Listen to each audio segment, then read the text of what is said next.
plutôt à Québec, le lieutenant-gouverneur.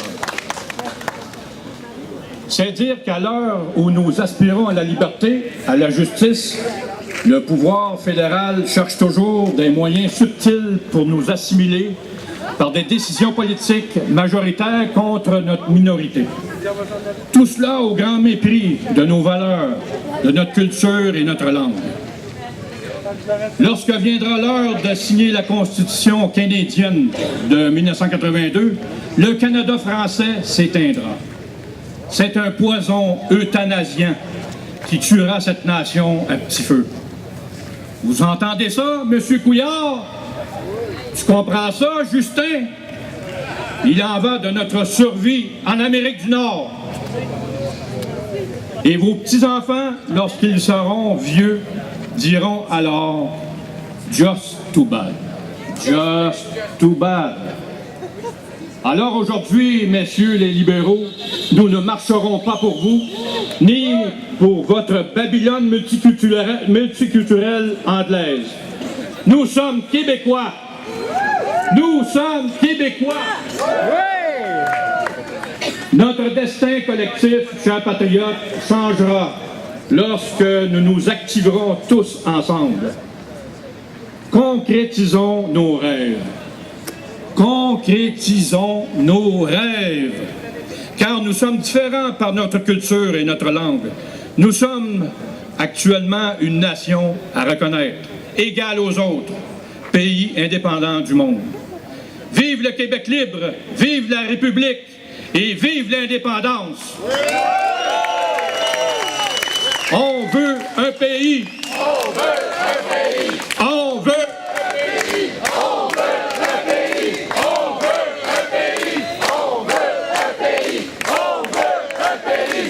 On veut un pays. On veut un pays. On veut un pays. Mais j'espère que le son va revenir. Ben, ça disparaît puis ça revient. Enchanté. Merci d'être venu, Maxime, président de la SSJB. Puis c'est tout un honneur de pouvoir te recevoir aujourd'hui, en ce jour. Fait que on te laisse le temps de parole. Tout l'honneur est pour moi. Bonjour, chers amis. Bonne fête du déménagement. Est-ce qu'il y en a qui déménagent aujourd'hui? Par main levée, disons. J'en ai entendu tantôt qui déménageaient. Oui, vous déménagez. Est-ce qu'il y en a qui veulent déménager de pays aussi? Ah ben, tout d'abord, mes félicitations au mouvement populaire Carré Bleu, à Richard Poirier, à Alain Raby. Ouais, ça mérite des applaudissements à tous les organisateurs. Merci pour cette initiative. Je pense qu'il va falloir en faire une tradition jusqu'à ce que le 1er juillet cesse définitivement d'être un jour férié de notre calendrier. D'ailleurs, à la Société Saint-Jean-Baptiste de Montréal, on ne s'empêche pas de travailler le 1er juillet parce que pour nous, la soi-disant Confédération canadienne ne mérite pas d'être célébrée. Elle doit être dénoncée et combattue, comme nous le faisons aujourd'hui, comme nous le faisons à l'année longue. En avez-vous assez de du Canada, de Harper, de Trudeau, de ce monde-là? Moi aussi. Vous voyez, on m'a dit qu'il y avait des feux d'artifice ce soir à Ottawa, comme d'habitude, puis un peu partout sur ce sous-continent du Canada qu'on appelle erronément pays.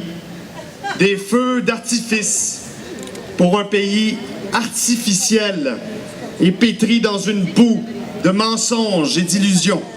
De tristes feux d'artifice pour célébrer ce qu'Henri Bourassa appelait autrefois l'histoire de nos déchéances et de nos défaites par la fausse conciliation.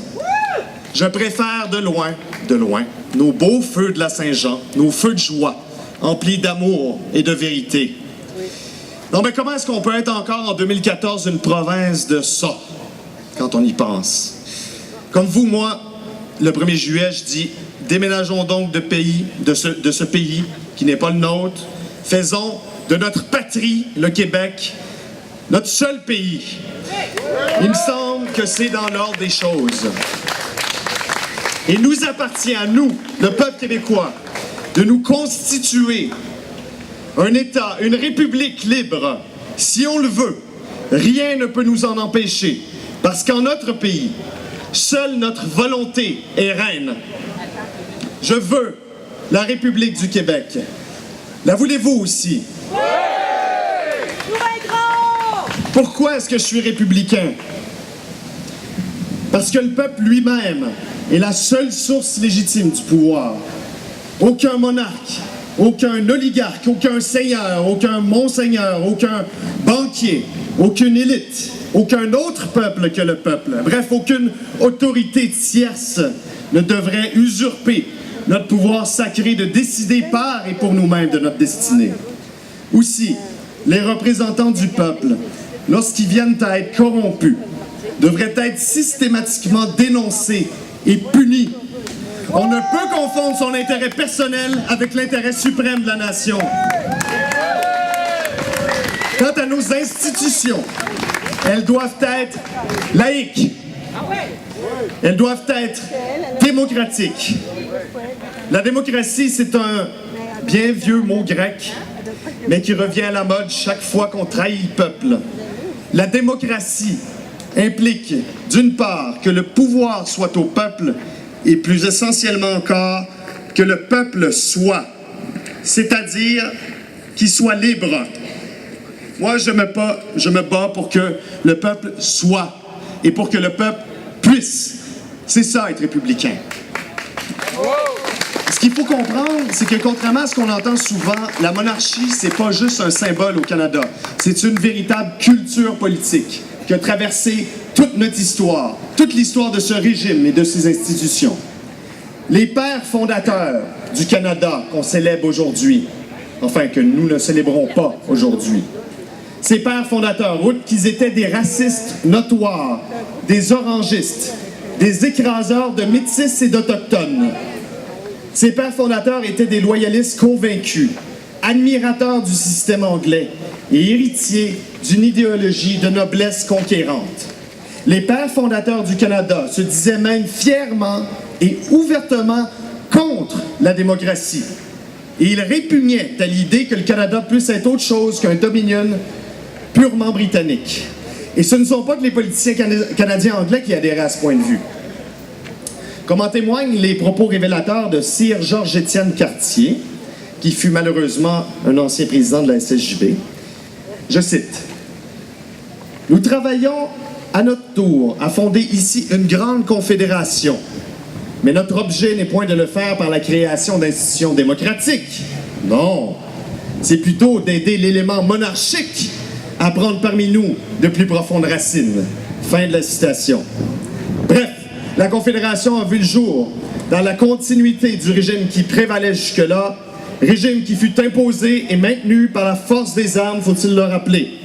La Confédération, qui en sera à son 150e en 2017, on ne manquera pas de le souligner. Cette confédération consacre la domination du lion anglais, de l'Empire et de la bourgeoisie coloniale et industrielle d'Amérique du Nord britannique. Point. Dans cette vision des choses, propre à ceux qui ont fondé les institutions qui nous régissent encore aujourd'hui, preuve que ce ne sont pas que de vieilles histoires. Le citoyen du Canada n'a pas les attributs d'un citoyen au sens vrai du terme, mais ceux d'un simple sujet.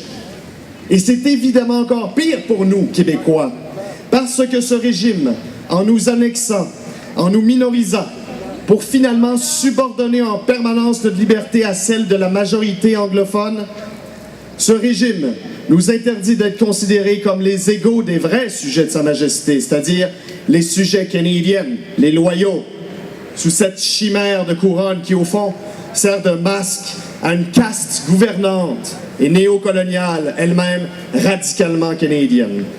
Le Canada a donc fait de nous, en quelque sorte, des sujets de sujets, aussi bien dire des sous-sujets, dans ce royaume qui, bien que grand comme un continent, ne nous ressemble en rien.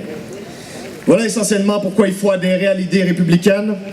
L'indépendance, l'État, c'est l'affaire du peuple, de l'ensemble du peuple et pas seulement de ses élites. Le peuple a le droit et le devoir d'écrire son contrat social à son image, sans qu'aucune force obscurantiste ou étrangère n'altère sa volonté, et sans qu'aucune autorité tierce ou illégitime ne lui mette des bâtons dans les roues. Le peuple est souverain. Vive la République libre du Québec! Vive l'indépendance!